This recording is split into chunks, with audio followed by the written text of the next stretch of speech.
Louvado seja nosso Senhor Jesus Cristo. Hoje é dia 25 de janeiro, estamos celebrando a festa da conversão de São Paulo. O evangelho de hoje é de Marcos, capítulo 16, versículos 15 a 18. Então Jesus disse-lhes: vão pelo mundo inteiro e anunciem a boa nova para toda a humanidade. Quem acreditar e for batizado será salvo. Quem não acreditar será condenado. Os sinais que acompanharão aqueles que acreditarem são estes: expulsarão demônios em meu nome, falarão novas línguas.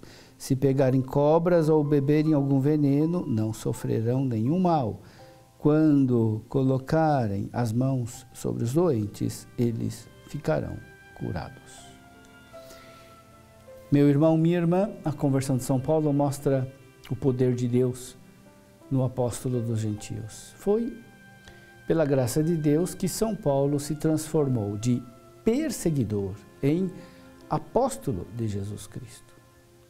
São Paulo se preocupava com a unidade do povo de Deus. Foi exatamente por esse motivo que Saulo perseguia os cristãos. Ele não tolerava que as pessoas se distanciassem das antigas tradições, nas quais ele tinha sido educado.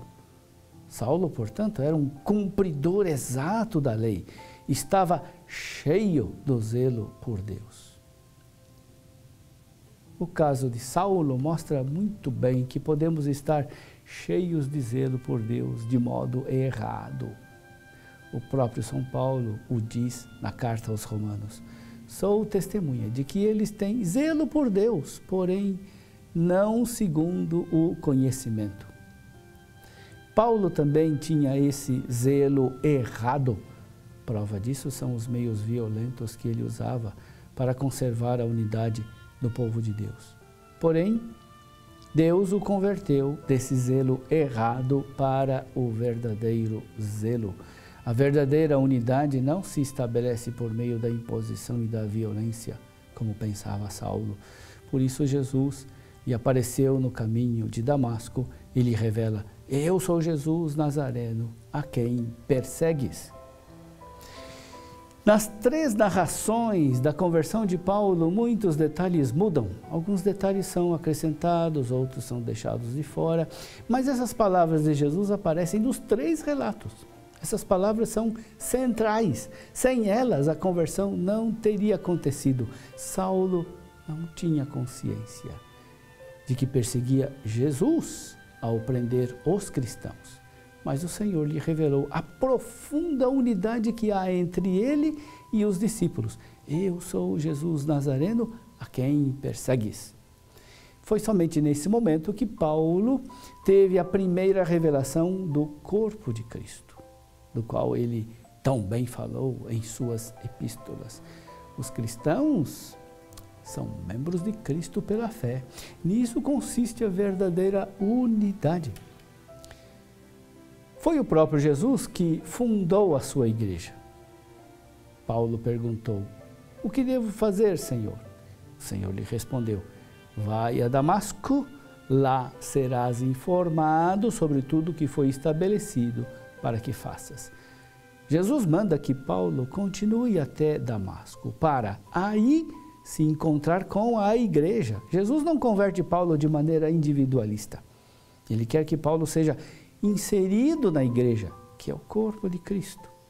Paulo é convertido para se tornar membro da igreja pela fé em Jesus Cristo. Foi através da igreja que Paulo foi instruído sobre o que devia fazer. Depois da conversão, Paulo conservou no coração o desejo de estar unido ao povo da aliança. Ele escreve sobre isso na epístola aos Romanos com palavras comoventes. Ele escreveu: digo a verdade em Cristo, não minto, e minha consciência dá testemunho no Espírito Santo. Tenho no coração uma grande tristeza e uma dor contínua. a tal ponto que desejaria ser eu mesmo separado de Cristo em favor dos meus irmãos, meus parentes, segundo a carne. Eles são israelitas, a eles pertencem a adoção filial, a glória, as alianças, a legislação, o culto, as promessas e também os patriarcas. Deles é que descende, quanto à carne, o Cristo que está acima de tudo, Deus bendito, para sempre. Amém. Todos nós deveríamos ter essa mesma tristeza de Paulo. Tristeza que não impede de nos alegrar em Cristo, porque tal tristeza é segundo Deus, é a tristeza que nos une a Cristo. O sofrimento por todos os que não reconhecem Jesus Cristo, o sofrimento pelos cristãos que se separaram da Igreja Católica e que não estão na unidade desejada por Cristo, é um sofrimento salutar.